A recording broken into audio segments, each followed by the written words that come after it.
And well, for more on the Quad Summit and the bilateral between Prime Minister Modi and US President Joe Biden, we have with us Mukesh Aghi, President and Chief Executive Officer of the US-India Strategic Partnership Forum. He's joining us live from New York. Welcome to World DNA, Mr. Aghi. Now, one common sentiment shared by all the Quad leaders in Delaware was that Quad is here to stay. Your assessment of that, and how perhaps do you see the Quad Summit as a critical platform of cooperation with complex geopolitical scenarios that we are witnessing, two wars in the backdrop, and of course China's growing assertiveness in the Indo-Pacific region? Well, you have to understand, Quad started over 2 decades ago to handle humanitarian crisis. In time, it has become, I would say, become more formalized into structural alliances between 4 nations. And you have to understand, Quad is not just only about defense alliances, it is also morphing into economic alliances. You have 4 countries whose GDP is almost $35 trillion. So you look at secure supply chain, you look at artificial intelligence cooperation, look at cybersecurity, you look at basically exchange of technology between the 4 countries itself. So I think Quad is becoming a strong form of a partnership without being an alliance itself, and which gives a strategic autonomy to India while it pursues its own interests. But more important is it gives India strength, a platform to deal with a very assertive and aggressive China also. But Mr. Aghi, do speak of how Quad gives India a platform to deal with all the geopolitical threats that the world faces. Just to follow up on that, how do you perhaps see New Delhi as a leader within the Quad, with Prime Minister Modi visiting both Kiev and Moscow, which was also brought up at the bilateral with US President Joe Biden? Well, the G20 summit basically signaled that India can take a global role.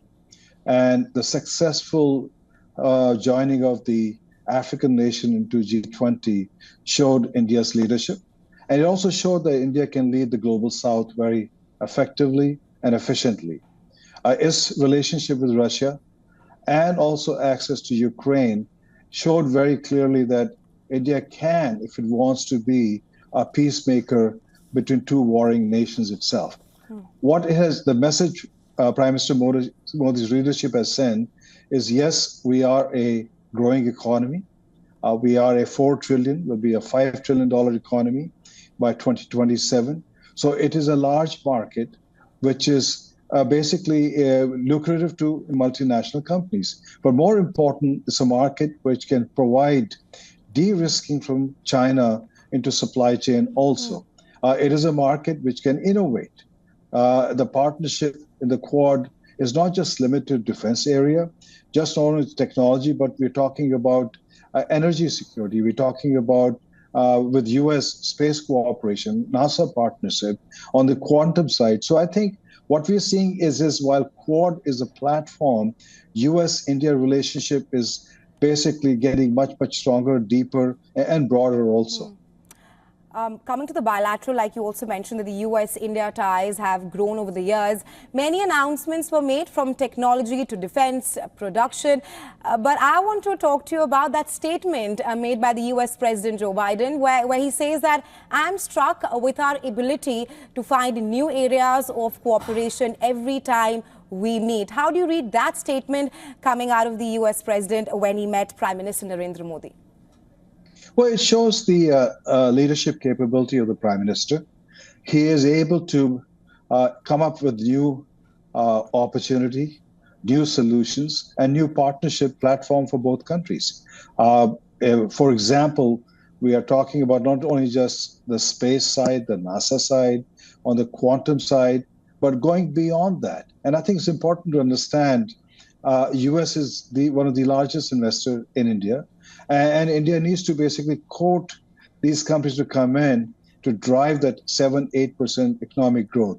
So I think the statement, the innovative approach taken by the Prime Minister definitely has awestruck the President Biden. It also sends the comfort level message between the 2 leaders, the trust between the 2 leaders. So I would say that while President Biden stays on or somebody else comes in, the relationship will flourish and move in the positive direction. Mr. Aghi, President Biden will, of course, not stay on because he's not contesting the U.S. presidential polls. And just to follow up on that, this summit, the Quad Summit, the 6th Quad Summit, is also the farewell summit for the U.S. President and the Japanese Prime Minister. Do you think that the farewell of Biden and Kishida will shape Quad's future path? I think, yes, leadership do matters.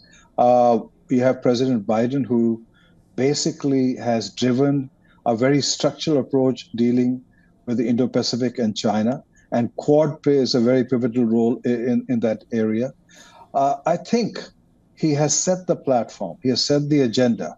After January 2025, whoever the new leader is, this process will continue, because I think the cooperation, collaboration between the Quad nation, but more important between the two countries, India and United States, is a win-win value proposition, be it from people to people, be it from technology, be it to global capability centers, or be it to de-risking supply chain, or bringing in drugs into the, prescription drugs into the United States. So I believe that the platform which has been set up by President Biden will go on for the next 20, 30 years. Right. Thank you, Mr. Aghi, for joining us on World DNA with your insights. Thank you.